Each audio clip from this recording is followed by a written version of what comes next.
Quiero agradecer a mi Dios, a mi Señor, por la salvación de mi alma, por el perdón de mis pecados, y agradecer al Señor por la oportunidad que me da de estar aquí con ustedes. Agradecer a Dios por la oportunidad que el hermano pastor Rubén Valenzuela le plació, ¿verdad?, invitarme. Me invitó hace, creo que el congreso pasado, ya hace un año, y esta vez no me invitó. El congreso pasado me invitó y gracias, y le dije, hermano, ya nos vamos, no voy a poder estar.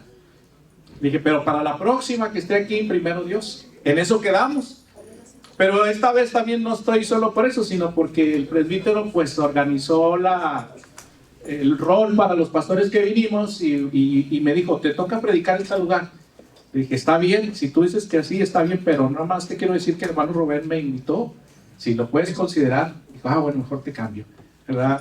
Y eso lo hice en atención al hermano Rubén, ¿verdad? Pero gracias a ustedes, porque espero yo que no se vayan a ir ahorita que voy a empezar a hablar, ¿verdad? Que me van a escuchar. Amén. Daniel capítulo 3, verso 14. ¿Ya lo tienen? Voy a leer en el nombre de nuestro Señor y Dios Todopoderoso. Hijo, ¿le puedes subir poquito? Porque ando no muy bien de la garganta y a lo mejor no voy a aguantar ni 20 minutos. ¿Ya están ahí? Daniel 3:14. Dice la palabra de Dios. Habló Nabucodonosor y les dijo, es verdad, Sadrach, Mesach, ahí está bien, y Abednego, que vosotros no honráis a mi Dios, ni adoráis la estatua de oro que he levantado.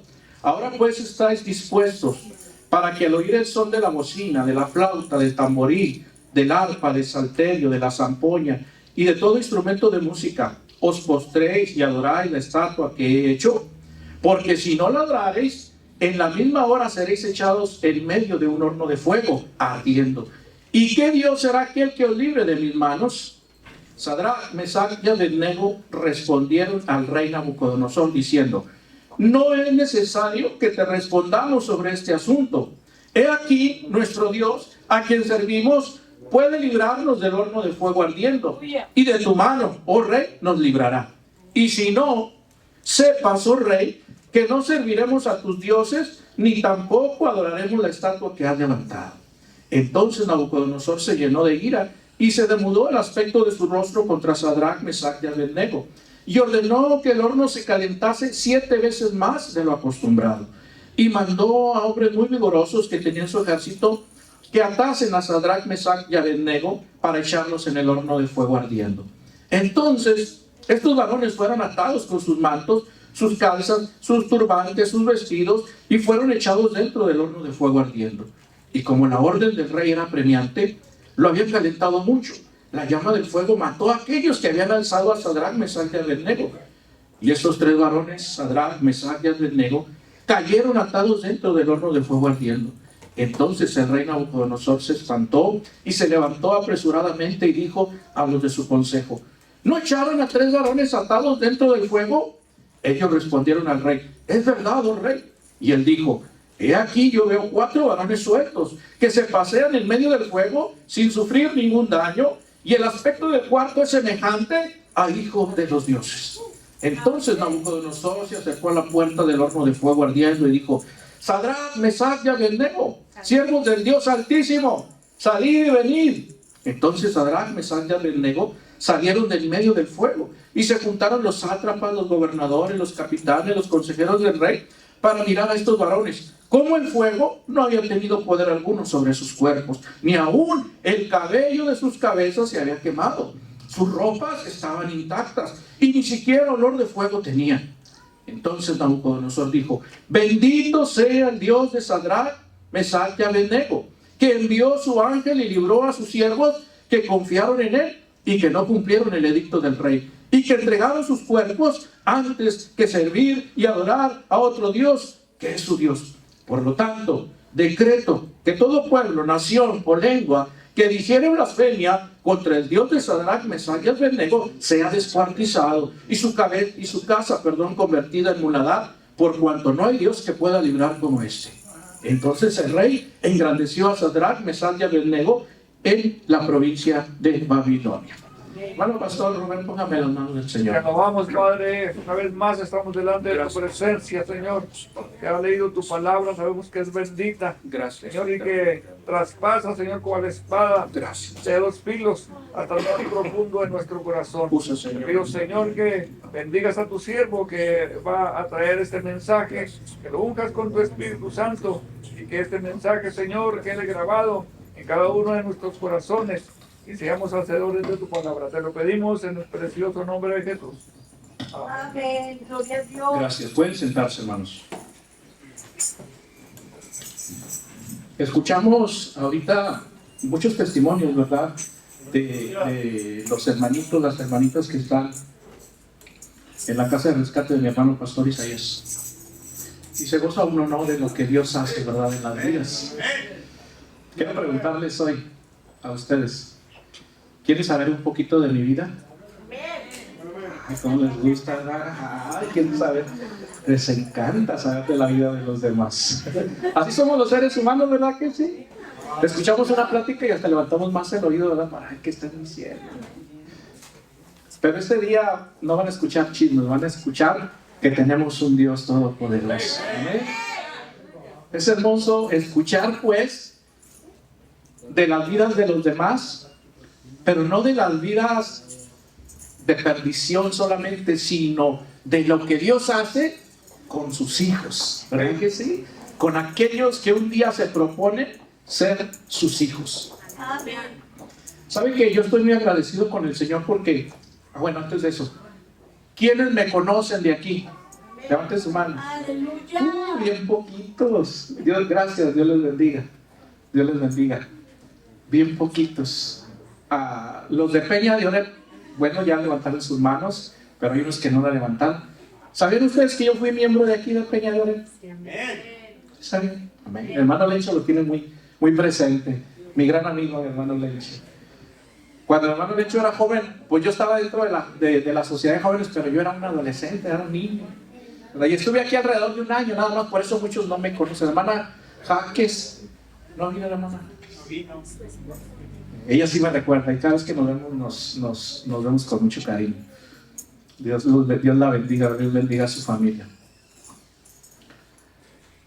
Y les decía que si querían saber algo, un poco de mí, porque yo estuve aquí alrededor de un año, voy a tratar de contar las cosas muy rápido, porque no quiero quitarles mucho tiempo. Y recuerdo, hermanos, que estuve aquí alrededor de un año cuando yo tenía alrededor de entre 15 y 16 años, solito, mi familia pues toda en Matamoros, Coahuila. Y agradezco a Dios, hermanos, por esta iglesia, por la Peña de Oreb, porque aquí Dios restauró mi vida en ese tiempo, a esa pequeña edad, a esa corta edad. Nadie lo sabe, nadie lo supo, por eso les dije, ¿quieren saber algo? Les voy a contar algo. Dios restauró mi vida aquí porque mi mamá, desesperada, porque su hijo se le iba al mundo, me mandó a Ciudad Juárez. Fíjense nada más. Y le voy a decir algo. Cuiden a sus músicos. Ya se fueron los músicos, ¿no? ¿Para qué se iban? ¿Dónde están los músicos? Ahí están. Gracias, hermanos. Cuiden a sus músicos. Aconséjenlos. Usted cumpla. Si ellos no quieren seguir adelante sirviéndole al Señor, bueno, será decisión de ellos, ¿verdad? Pero usted aconséjenlos, cuídenlos. Porque, hermanos, el ser músico tiene un poco más de atracción que alguien que no es músico, atracción al mundo, más de atracción al mundo. Saben que en ese tiempo, a mí no me atraía tanto el mundo en ese tiempo, pero podría haber sido la necesidad económica, podría haber sido la falta de que mi padre todavía no se entregaba al Señor, podría haber sido el deseo de salir del cascarón, no sé qué, pero fueron varias cosas. Y en ese tiempo, hermanos, antes de esa edad, poquito antes de estar aquí en Peña de Oreb, yo era músico del tabernáculo. Amén. Hermano Isaías, también se fue hermano Isaías. Hermano Isaías también era si yo estaba pequeño, pues él era un bebé que andaba corriendo ahí, ¿verdad? Y yo aprendí a tocar ahí, en el tabernáculo. Y sabe que los músicos de los templos, de las iglesias, son los mejores músicos que hay, aún de los músicos seculares, de los músicos mundanos. Es más, los mejores grupos mundanos, ¿a quién cree que traen de músicos? A unos ex cristianos, a unos que creyeron al Señor, o que su papá y su mamá los traían a la iglesia. Se descuidó papá, se descuidó mamá, o le gustó al músico y se fue al mundo por muchas causas. Y algo así me quiso pasar a mí. En ese tiempo, entre los 15 años, fui a dar a lo más perdido que había ahí en la comarca, a tocar en los grupos y en los lugares más perdidos que pudo haber. No tomé, no me drogué, pero andaba ahí tocando para el mundo, tocando para el diablo, que el Señor lo reprenda. Por eso agradezco a Dios, hermanos, por mi madre, agradezco a Dios por la Peña de Oreb, porque mi madre dijo, no te quiero aquí. Hermano, en 3 días ganaba más de lo que ganaba mi papá en toda la semana trabajando. ¿Sí? Y yo lo ganaba en 3 noches, de 4 o 5 horas cada noche. Así es que era una grande atracción. Y aparte hacía lo que me gustaba. ¿Sí? Pero es peligroso eso. Eso nos puede llevar al infierno. Por eso les digo, cuiden a sus muchachos, cuiden a sus músicos, cuídenlos, aconséjenlos. Músicos, cuídense, porque cuando está uno ahí, pues el diablo es muy, dijo el hermano Isaías, es muy listillo, ¿verdad? Y nos quiere sacar, nos quiere sacar, ¿verdad? Y nos quiere llevar al pecado, a la maldad, a la perdición, ¿verdad? A veces que los músicos se creen las últimas Coca-Colas del desierto, ¿verdad que sí? ¿Sí? Dios nos ayude, ¿verdad? Porque entre los cristianos no debemos de ser así. Todos somos iguales delante del Señor y cada quien tiene que cumplir su don, su ministerio o su talento en la obra del Señor. ¿Para qué? Para el engrandecimiento de la iglesia, para el crecimiento de la iglesia. Entonces, que cada uno de los que están aquí tienen dones, tienen ministerios y tienen que ponerlos en obra para la edificación de la iglesia. Así lo dice la Biblia. Muy bien, y agradezco a Dios por esta oportunidad. Quiero preguntarles, ¿quién de ustedes se ha sentido o se ha visto en una encrucijada, en una disyuntiva, en un lugar donde hay 2 caminos que ir? La toma de decisiones en nuestra vida, ¿verdad? Hay veces en que no hayamos qué hacer, si ir hacia acá o ir hacia allá. Y hablando más de las cosas del camino de perdición, la Biblia dice que hay caminos que al hombre le parecen rectos, pero su final son caminos de muerte. ¿Quiénes de ustedes se han sentido o han estado en esa posición? ¿Quiénes han dicho, bueno, me atrae esto, quiero hacer esto, pero lo mejor es esto, aquí tengo beneficios de esto, acá tengo beneficios de esto otro, y nos sentimos, hermanos, en una encrucijada? O hay veces, hermanos, en que las circunstancias que hay alrededor de nuestra vida nos obligan a ir hacia un lugar que no debemos de ir. Nos obligan inclusive a apostatar de nuestra fe, a negar a Dios. ¿Saben que había un hombre en la historia de la iglesia cristiana? Esto no está en la Biblia, porque en la Biblia nada más encontramos los escritos hasta el 60, hasta el 90 o máximo, según la historia 100 de nuestra era, 100 después de Cristo, donde alrededor de entre el 90 y el 100 se escribió el libro del Apocalipsis, el último libro que se escribió. Y hasta ahí la Biblia nos narra de esos grandes personajes bíblicos. Pero hay un libro que se llama Historia de la Iglesia Cristiana, ¿sí? Y uno de sus autores creo que se apellida Hurbull. Léalo, búsquenlo y léalo. Está muy, pero muy, muy bueno y muy interesante. Porque ahí, lo que le voy a narrar, bueno, eso ahí trae mucha historia. Son por lo menos, algunos dicen que son 6 periodos, algunos dicen que son 7 periodos en ese libro de la historia de la iglesia cristiana. Y eso tiene que ver con la escatología, lo que se encuentra en los primeros capítulos del libro de Apocalipsis, capítulo 3 en adelante, donde nos habla del mensaje a las 7 iglesias. Bueno, en ese libro ustedes van a encontrar algo así, una narración muy vaga, pero que quiero usar el día de hoy, que es muy importante. Habla de un hombre llamado Policarpo. Policarpo fue el mártir de la iglesia cristiana. Policarpo fue estudiante o fue discípulo de Juan, el que escribió el Evangelio de Juan, el que escribió las 3 cartas de Juan, el que escribió el Apocalipsis. Fue después de Juan, se cierra el canon, pero ahí está Policarpo, aprendió a los pies de Policarpo y le servía al Señor. En ese tiempo estaba la persecución de la iglesia por el Imperio Romano.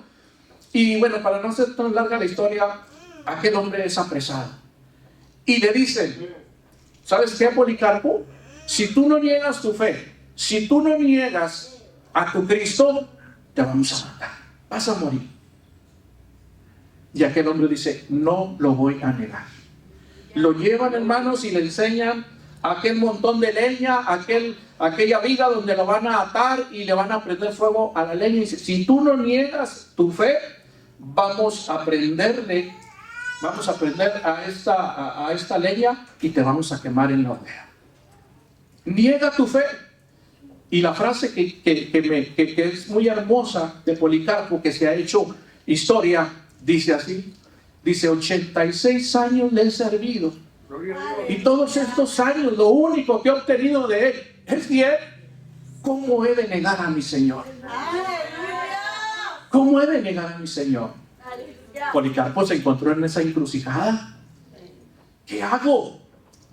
¿Me van a matar si no niego a mi Señor? Y si no lo niego, me matan. Y si lo niego, voy a quedar libre, no me van a matar. ¿Qué hago? Y ya le dije lo que hizo. 86 años le he servido y solamente me ha hecho bien. ¿Cómo he de negar? Y aquel hombre, hermanos, le prendieron fuego y murió en la hoguera. Aleluya. Son grandes hombres, hermanos, de la historia de la iglesia, que merecen ser imitados, no por ellos, sino por el Dios al cual ellos le sirvieron. Ese es nuestro. Amén. ¿Cuántos dicen amén? Y hoy, hermanos, precisamente quiero hablarles a ustedes, quiero compartir este título: Hijos de Dios a prueba de fuego. Hijos de Dios a prueba de fuego. Fíjense bien, en este pasaje que leímos, hermanos, le hago rápidamente historia. Algunos del pueblo de Israel, el rey Nabucodonosor había ido a Jerusalén, más bien dicho, del reino de Judá, van a Jerusalén, los sitian, pelean contra ellos, se meten a la ciudad, matan a mucha gente, a algunos otros los sacan, a los más jóvenes, a los más inteligentes, a los príncipes los sacan y se los llevan como esclavos para trabajar en el imperio de Babilonia. Dice la Biblia, si usted ha leído el libro de Daniel, ¿verdad?, como Daniel y 3 jóvenes son los que aparecen ahí, más que otros personajes, y cómo Daniel, hermanos, estaba al frente de ellos, y cómo ellos se negaron a comer de la comida del rey, cómo ellos se negaron a beber de la bebida del rey y apartarse de todo pecado que en Babilonia se hacía. Estos 3 jóvenes estaban ciertamente como esclavos, pero estaban al servicio de la administración del Imperio Romano, de Babilonia. Y dice la Biblia, hermanos, que Nabucodonosor se hizo grande, se hizo poderoso, muy poderoso. Le estoy narrando lo que está antes de lo que leímos. Dice la Biblia que un día Nabucodonosor, sintiéndose tan grande y tan poderoso, porque gobernaba casi todo el mundo conocido en ese entonces, dice la Biblia que Nabucodonosor se engrandeció tanto que dijo, voy a hacer una estatua. Dice la Biblia que hizo una estatua de 60 codos de alto, aproximadamente unos 30 metros de alto, por algunos 3 metros de ancho, y estaba aquí estatua. Y dice la Biblia que Nabucodonosor hizo un edicto y dijo, todos los que son parte de este imperio, al escuchar el sonido de los instrumentos musicales, van a tener que venir y adorar esta estatua. Van a tener que venir y adorar esta estatua. Y el que no quiera, el que se niegue a adorar esta estatua, va a ser echado a un horno de fuego. Ahí llegamos a la parte donde acabamos de leer. Donde, hermanos, se tocan los instrumentos de música y toda la gente parte de ese reino y que está frente a esa estatua, y los que no están tienen que salir de sus casas e ir a donde está esa estatua y arrodillarse para adorar esa estatua. Idolatría. ¿Verdad que sí? Idolatría. Bueno, recuerda el título: Hijos de Dios a prueba Dice la Biblia, hermanos, en el verso 14 y 15 que leímos ahorita, dice, habló Nabucodonosor y les dijo, ¿es verdad, Sadrach, Mesach y Abednego, que vosotros no honráis a mi Dios, ni adoráis la estatua de oro que he levantado? Ahora pues, estáis dispuestos para que al oír el sonido de la flauta, del tamboril, de todos esos instrumentos de música, os postréis y adoréis la estatua que os he hecho, porque si no la adoráis, en la misma hora seréis echados en medio de un horno de fuego. ¿Y qué Dios será el que nos libre de mi mano? ¿Qué Dios nos puede librar de esto? Él quiso decir, ninguno. Ninguno. Bueno, hijos de Dios a prueba de fuego, usted tiene que ser un hijo de Dios a prueba de fuego. Usted y yo nos podemos encontrar y nos vamos a encontrar siempre en esa disyuntiva, en ese cruce de dos caminos en los cuales vamos a decidir si seguimos sirviéndole a Dios o nos apartamos de Él. Por muchas situaciones. Primero, mire, estos hombres, hijos de Dios a prueba de fuego, no quisieron adorar la estatua, fueron acusados por sus conciudadanos y los trajeron para que Nabucodonosor los castigara. ¿Y cuál era el castigo? El horno de fuego. Nabucodonosor, siendo misericordioso, se creyó misericordioso y les dice, ¿es verdad lo que la gente me dice, que ustedes no adoran la estatua que yo he edificado? ¿Están listos para que cuando suenen estos instrumentos ustedes la adoren? Él quiere darles la prueba a los demás que estos hombres iban a adorar a su estatua. Y aquellos hombres no quisieron adorar a su estatua. Era fácil, hermanos, y es muy fácil para nosotros hacer cosas malas cuando nadie nos ve. ¿Sí o no? Estos hombres, hermanos, recuerden que le acabo de mencionar que habían sido sacados de su tierra, de su ciudad, de su nación, sin parentesco alguno, sin padre, sin mamá, sin papá, que los estuvieran vigilando. Para ellos era fácil haberse inclinado ante esa estatua. ¿Quién los iba a acusar? Nadie los iba a acusar. Todo el mundo se estaba inclinando ante esa estatua. Podían haber seguido la corriente de ese tiempo y al fin y al cabo nadie los veía. Pero estos hombres no hicieron eso. Estos jóvenes, hijos de Dios, se mantuvieron firmes. Porque su fe, porque su confianza, porque su firmeza no estaba fundada en que si mi mamá me ve, en que si mi papá me ve, en que si mi esposo me ve, en que si mi esposa me ve. No. Lo que ellos, su fe estaba fundada en aquel que todo lo ve, en aquel que está al pendiente de nosotros, en aquel que nos ve todo lo que hacemos. ¿Sí? Hay veces en que nosotros, hermanos, nos encontramos en esa situación donde estamos lejos de papá, estamos lejos de mamá, estamos lejos de nuestra familia, estamos lejos del esposo, estamos lejos de la esposa. Y nos invitan a hacer cosas y podemos decir, nadie me ve, no pasa nada, lo hago y nadie me ve y yo sigo como si no pasara nada. Ahorita el hermano Jaso hablaba de que anduvo en el ayuntamiento trabajando en CIMAS, ¿verdad que sí? Ahí lo miré yo. Yo estuve en el ayuntamiento en el área de la oficina de asuntos jurídicos. Estuve no porque quisiera trabajar ahí, sino porque acababa de salir de la universidad, de haber estudiado Derecho, y tenía que hacer mi trabajo social. Y por eso fui a dar ahí, a la oficina de asuntos jurídicos en el ayuntamiento. Y es muy cierto lo que dice Jaso. Cada quien a su nivel, pero hay una corrupción terrible, pero hay una maldad, y no solo en el ayuntamiento de Matamoros, no, en todos los gobiernos, de todas las ciudades, aún de los países, estados y países, hermano. Y ahí se ven cosas terribles, donde estás ahí y te tienes que hacer ahí, y si no te haces a los que están ahí, pues no cabes ahí, no cabes ahí. Y se ve uno, hermanos, en esa encrucijada, en ese punto donde tienes que decidir si sigues siéndole fiel a Dios, si sigues el camino del Señor, o si sigues el camino del mal.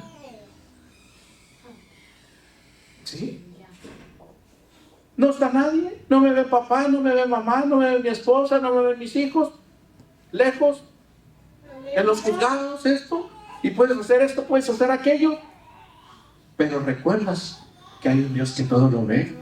No te ve tu papá, no te ve tu mamá, no te ve tu esposo, no te ve nadie, pero recuerdas que hay un Dios que todo lo ve. Los atributos de Dios, uno de esos muchos atributos es su omnipresencia. En todo lugar está. La hermana Lidia leía el Salmo 139, ¿verdad? Donde nos habla de su omnipresencia y de su omnisciencia. Dios está en todo lugar y Dios todo lo sabe antes de que tú lo hagas. ¿En qué punto te has encontrado tú? ¿En qué lugar te has encontrado tú?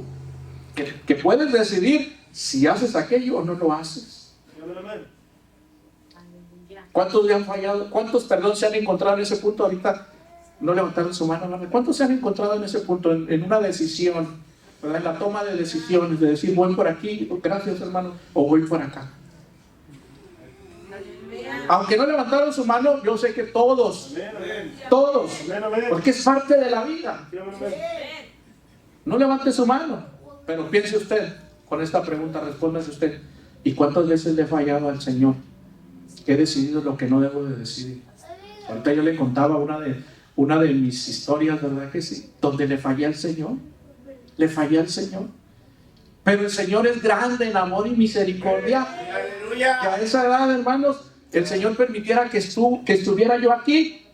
Y de aquí, cuando me fui, ya no volví jamás a eso. Jamás.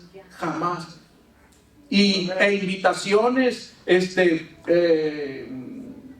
contratos y todo lo que usted quiera, siempre llegan a la vida del músico, siempre. Pero cuando usted decide servirle al Señor, usted hágalo, cúmplale al Señor. Usted y yo, hermanos, tenemos que ser hijos de Dios a prueba de fuego, aunque nadie nos vea, aunque nuestro papá, nuestra mamá no estén ahí, nuestra familia no esté ahí, debemos de ser hijos de Dios a prueba de fuego. Otra de las cosas que podemos aprender ahí, hermanos, en ese pasaje, es que como hijos de Dios a prueba de fuego, debemos de ser fieles, hermanos, aunque todo el mundo le falle a Dios. Aunque todo el mundo le falle a Dios, usted debe confiar en Dios, en su soberanía. Dice los siguientes versos, hermanos, que leímos, 16 y 18, dice: Sadrach, Mesach y Abednego respondieron al rey Nabucodonosor. Cuando Nabucodonosor les dice: si ustedes no se hincan ante esta estatua, yo los voy a echar al horno de fuego.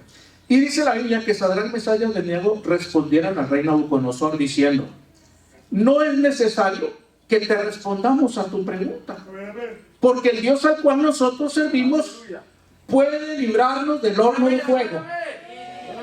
Qué confianza, hermanos, en Dios. Pero también conocían que tenían un Dios soberano. Esto es importantísimo que nosotros lo entendamos. Tenemos un Dios poderoso, sí, pero tenemos un Dios soberano. Porque dice el siguiente verso, dice, después de decir: sepas, oh rey, que no te vamos a responder a esta pregunta, porque al Dios al cual nosotros le servimos nos puede librar de ese horno de fuego. Pero si no, fíjese bien, pero si no, de todos modos a tu estatua no vamos a adorar. Por eso le digo, hermanos, que aquí podemos aprender que tenemos un Dios poderoso y que debemos de confiar en Él, pero debemos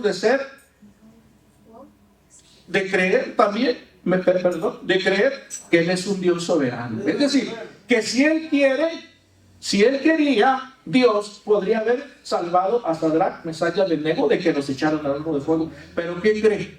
No quiso.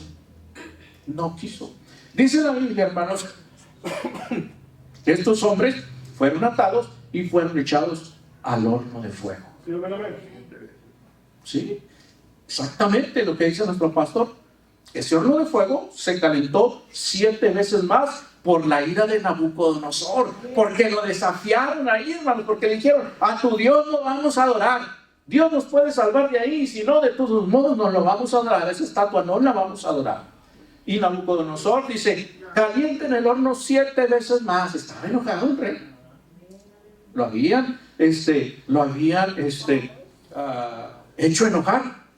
Hermanos, toda la gente le adoraba aquella estatua por miedo, por condescendencia al rey o por lo que usted quiera. Toda la gente se postraba, solamente ellos no.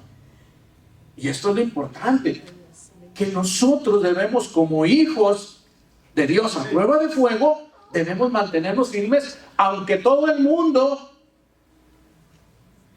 haga las cosas que nosotros sabemos que no debemos de hacer. Es decir, no dejarnos llevar por la corriente de este mundo. ¿Sabe usted? La antropología cultural dice que los cristianos somos una contracultura. ¿Qué es una contracultura?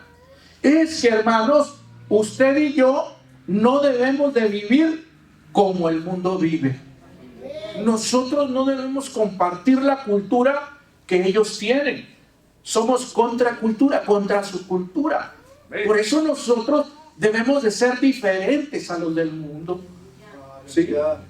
Yo, basado en la Biblia, yo soy del pensamiento y de la creencia que yo, como hijo de Dios, tengo que ser diferente a los del mundo, a uno que no le sirve a Dios. Yo debo de vestir diferente a uno que no le sirve a Dios. Yo debo de hablar diferente a uno que no le sirve a Dios. Yo debo de actuar diferente de uno que no le sirve a Dios.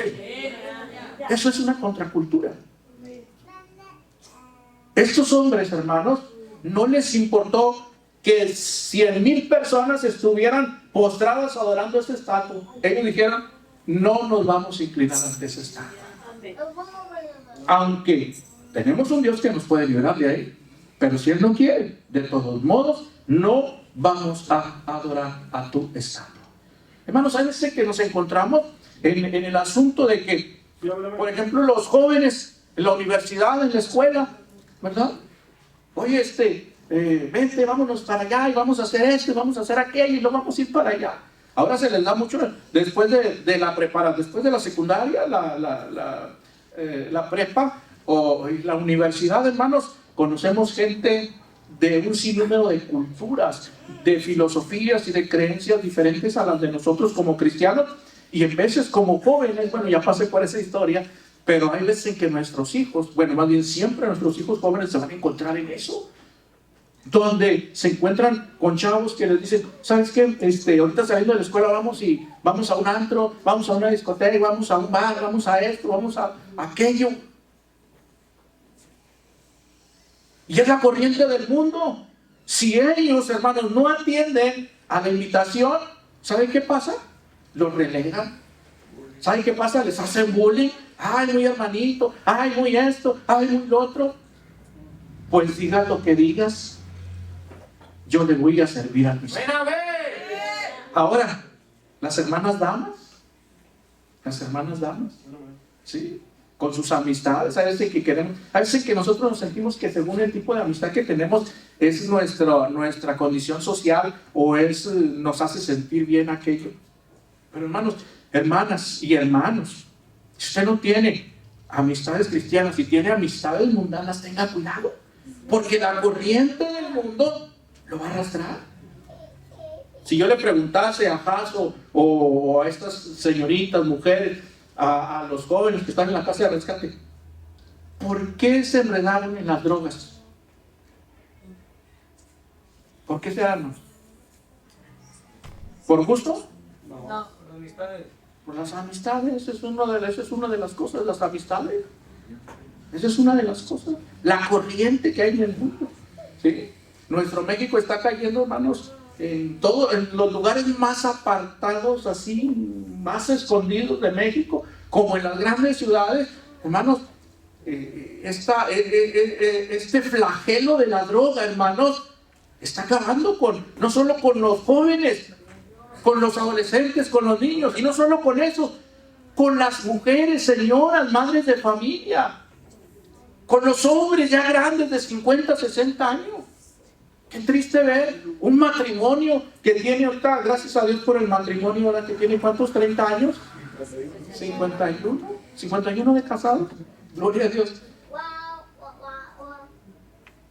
Pero ahorita, hermanos, hay matrimonios que los dos están en esa situación terrible de la drogadicción. Por la corriente de este mundo. Porque todo el mundo hace eso y será muy bueno. Y lo haces y al último ya no te puedes sacar de ahí. Batallas mucho. El único que tiene poder para sacarlos de ahí es el Señor Jesús.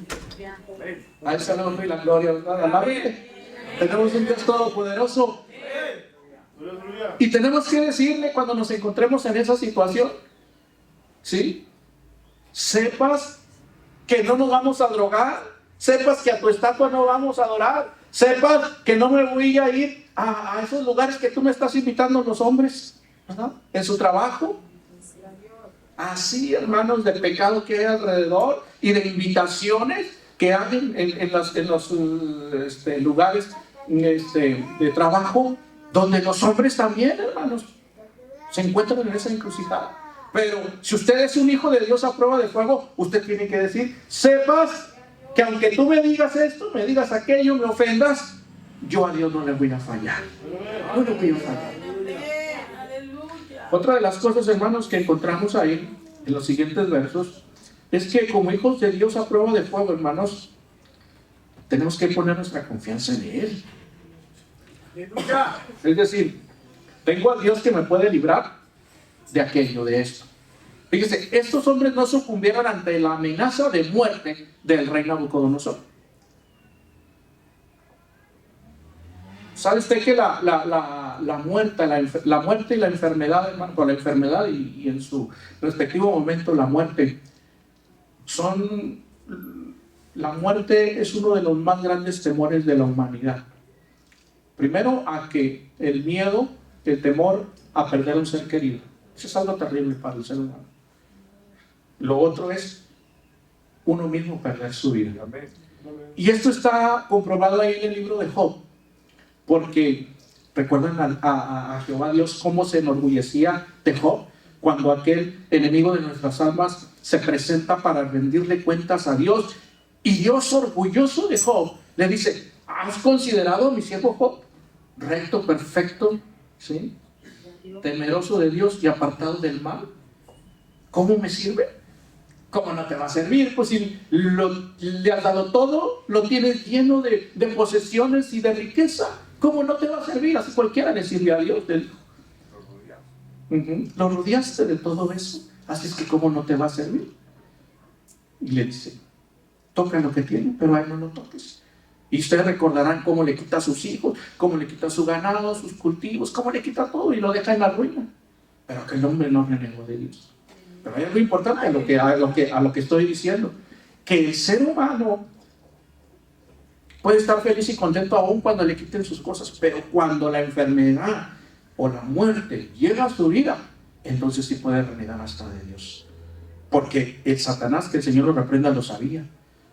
Viene una segunda vez para rendirle cuentas a Dios. Y Dios, orgulloso de Job, que no había renegado de él, le dice: ¿has considerado a mi siervo Job? Y se enorgullece de él. Y el enemigo le dice: ¿cómo no te va a servir? Le dice: piel por piel. Le da a entender, hermanos, le da a entender que el hombre, el ser humano, hombre o mujer, puede estar con carencia de muchas cosas, pero cuando le llega la enfermedad o la muerte a su vida, va a renegar de Dios. Y eso, aunque no es una regla, pero es muy común en el ser humano. Pero allí tenemos el ejemplo de un gran hombre llamado Job, que se mantiene firme al Señor, firme ante la prueba de fuego. Dice la Biblia que el Señor le dice: toca su cuerpo, pero su alma no la toques. Dice la Biblia que le puso una enfermedad terrible, una sarna maligna.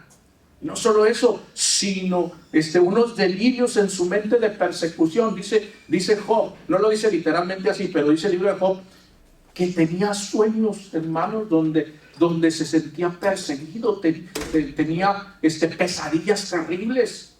Y luego con aquellas llagas, hermanos, que se le caía su carne, hermanos. Era algo terrible para aquel hombre. Pero dice la Biblia que se mantuvo firme al Señor. Gloria a Dios. ¿Cuántos de ustedes están enfermos aquí, hermanos? Qué bueno que no levanta su mano, yo creo que sí está sano. Les aseguro que el 75% de los que están aquí, una enfermedad tiene, mínimo. ¿Cuánto ha luchado en contra de esa enfermedad? ¿Cuánto ha gastado en el médico? ¿Cuántos médicos ha buscado? Y tal vez no ha sanado. Tenga cuidado. Siga siendo fiel a Dios. A prueba de lo que sea. A prueba de lo que sea. Porque, hermanos, no hay enfermedad que dure 100 años. Ni gente que la aguante. Más bíblico es que vamos a estar. Ahorita el hermano Rubén dijo algo y la mayoría se quedó así como en ascuas. Dijo, el hermano es pastor de la Nueva Jerusalén, ¿dónde vamos a ir? ¿Cuántos vamos a ir? O no me acuerdo, algo así mencionó. ¿Cuántos queremos ir? Y los hermanos dijeron, como que se quedaron pensando, pues no sabemos ni dónde está eso, ¿qué vamos a hacer allá? Además, pues el hermano se ve medio rancherón, ¿qué vamos a hacer en un rancho? Dice un comercial, nos falta nos falta teología. La Nueva Jerusalén, mi hermano, que está prometida por nuestro Señor para aquellos hermanos que le seamos fieles al Señor y que el Señor nos encuentre firmes, hermanos, cuando Él venga en su segunda venida, o que hayamos muerto en el Señor, que vamos a resucitar primero que aquellos que sean arrebatados en un tiempo más futuro, hermanos, después de la resurrección. El Señor nos tiene preparado unas moradas celestiales en la Nueva Jerusalén. Por eso el hermano dijo, quienes queremos estar o ir a la Nueva Jerusalén. Tenga eso en mente, hermano. Porque le estoy hablando de que no hay enfermedad que dure 100 años, ni quien la aguante. Dice la Biblia que allá no habrá más lloro, ni más tristeza, ni más dolor.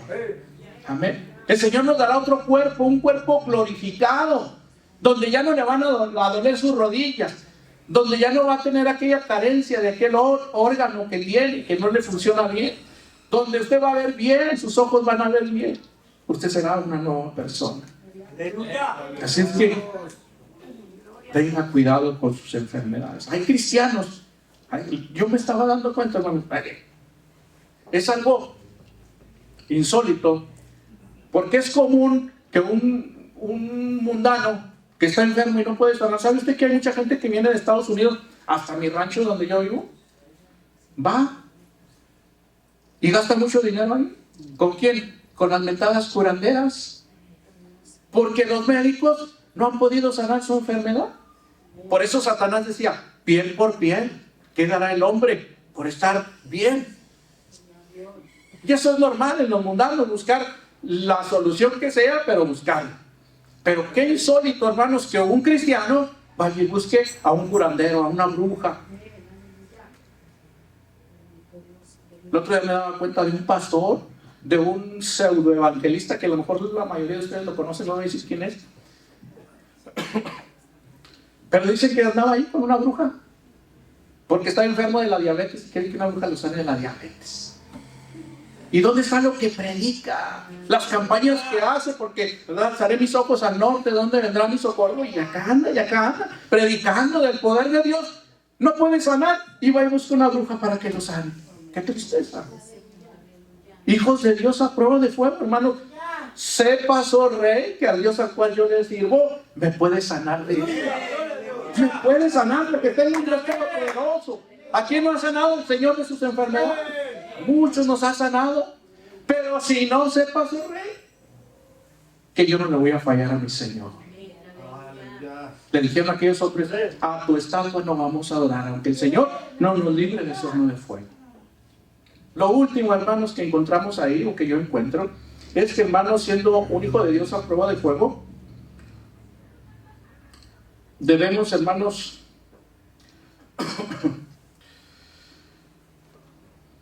seguir firmes, aunque estemos al borde de la muerte o en la misma muerte. Sí. A veces que sentimos nuestras enfermedades y pues ahí la llevamos de león. Pero cuando ya estamos en lo, dice por ahí, en lo duro y lo tupido, entonces es cuando mucha gente reniega del Señor. Mucha gente reniega del Señor. Dice la Biblia que estos hombres, hermanos, no adoraron esa estatua. Y el rey los mandó a atar. No les quitó nada, así como estaban sus turbantes, su calzado, su ropa, no les quitó nada. Átenlos y échenlos al horno de fuego después de haberlo calentado 7 veces más. Y dice la Biblia que aquellos hombres que los tomaron, hermanos, cuando van y los arrojan a aquel horno de fuego, dice que el calor y las llamas eran tan terribles que aquellos hombres que los arrojaron cayeron muertos. Qué importante es tener a Dios, ¿verdad que sí? En nuestra vida.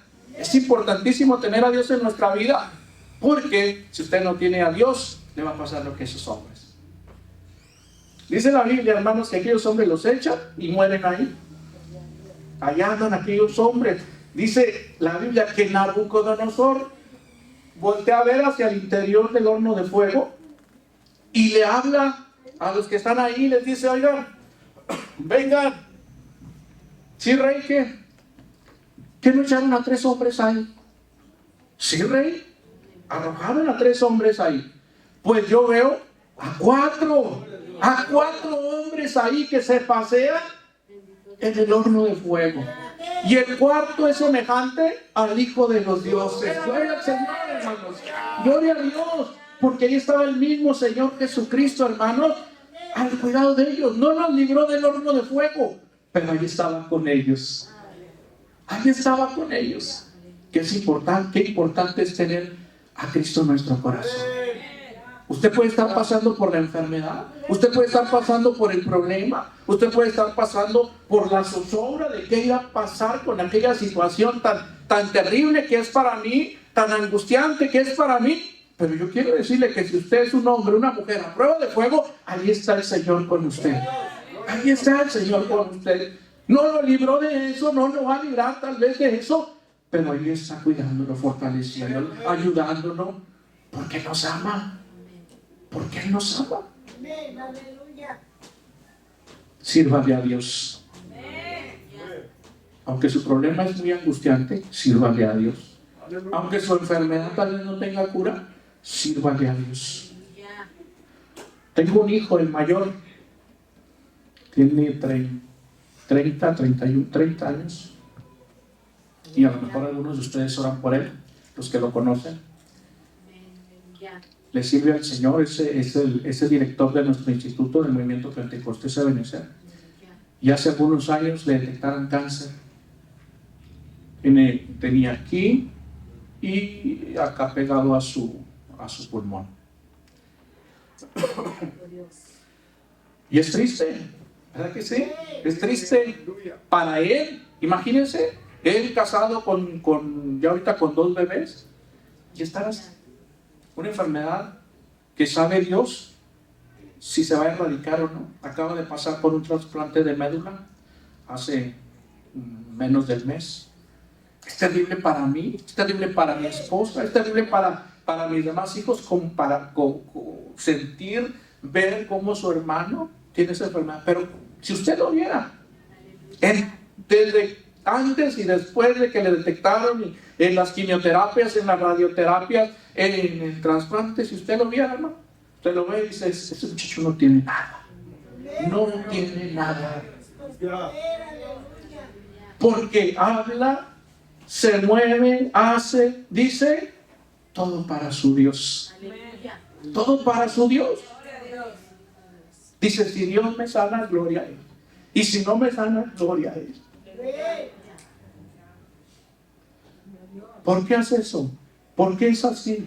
¿Por qué es diferente a todos los que están enfermos? Porque tiene a Cristo en su corazón. Porque Dios no lo libró de ese horno de fuego. Pero ¿sabe qué? Está con Él. Está con nosotros. Así es que Él no es diferente a usted. Yo no soy diferente a usted. Somos iguales. Y tenemos al mismo Dios. al mismo Señor Todopoderoso, que nos puede librar de ese horno de fuego. Y si no nos libraste, de todos modos no vamos a renegar de Él. De todos modos no vamos a decir que no es nuestro Dios. De todos modos no vamos a adorar a otro Dios. De todos modos no vamos a hacer lo que la corriente del mundo hace. Nos vamos a mantener firmes, porque somos hijos de Dios a prueba de fuego. Qué hermoso, hermanos, cuando hay una vida, un corazón que se mantiene firme sirviéndole al Señor. Es hermoso. Y mire, para concluir, el mismo capítulo, el mismo Daniel concluye así. Dice la Biblia, hermanos, que el resultado de ser hijos de Dios a prueba de fuego está ahí. Dice, verso 28.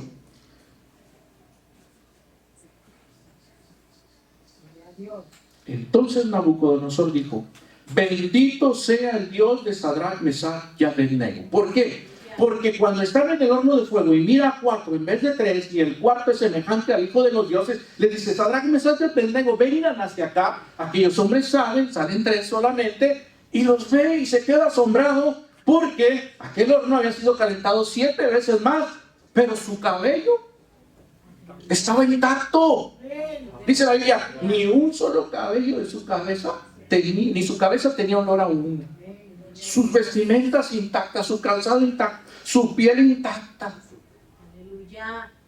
Aquel hombre dice, entonces Nabucodonosor dijo: bendito sea el Dios de ellos, de Sadrach, Mesach y Abednego, que envió a su ángel y libró a sus siervos que confiaron en él y que no cumplieron el edicto del rey y entregaron sus cuerpos antes que servir y adorar a otro Dios que no sea su Dios. Aleluya. Por lo tanto, decreto que todo pueblo, nación o lengua que dijera blasfemia contra el Dios de Sadrach, Mesach y Abednego sea descuartizado y su casa convertida en muladar, por cuanto no hay Dios que pueda librar como este. Entonces el rey dice: engrandeció a Sadrach, a Mesach y a Abednego. Aleluya. La conclusión es, hermanos, que si usted se mantiene como un hijo de Dios a prueba de fuego, Dios va a ser reconocido por el mundo.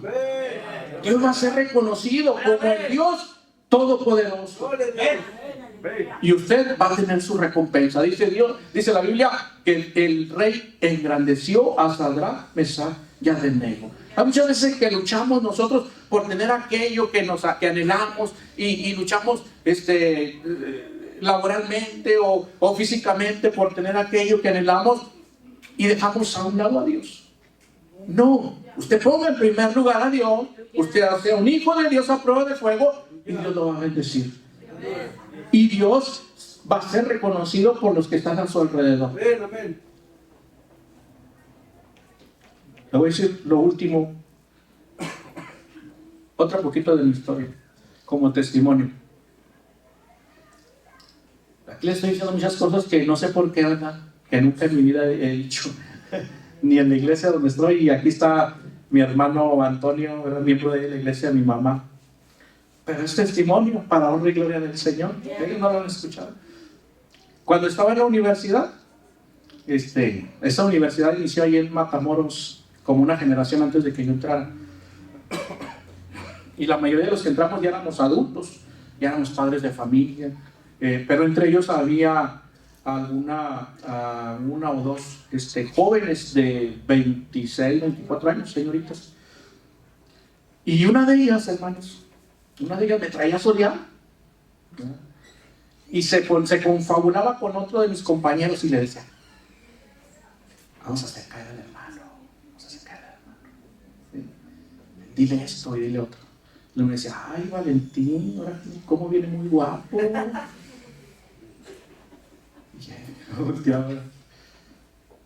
Y así muchas veces, hermano, nunca, ni siquiera le dije gracias, ni siquiera nada, nomás me quedaba callado y me volteaba.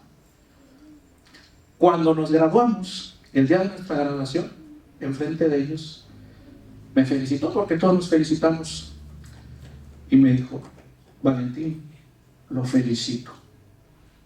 Gracias. Dice: no, pero no lo felicito porque se haya graduado, lo felicito porque siempre quisimos hacerlo caer y no cayó. Siempre. ¿Sí? No está fácil. no está fácil. Pero cuando amamos a Dios, tenemos que luchar. Porque Dios es engrandecido. ¿Y sabe qué pasa ahora? Mis compañeros cuando tienen problemas, mis ex compañeros cuando tienen problemas familiares, morales, espirituales, ninguno es cristiano, me hablan. Oye, Valentín, ¿cómo ves? Tengo este problema. La voy a ayudar a orar. La voy a ayudar en esto. La voy a pedir a Dios por usted. Aleluya. Porque, aunque son católicos, dizque católicos, reconocen al Dios al cual nosotros le servimos. ¿Usted quiere ser un hijo de Dios a prueba de fuego? Venga, Señor. Solos no podemos. Solos no podemos. Jamás podremos. Póngase de pie y le invito a orar.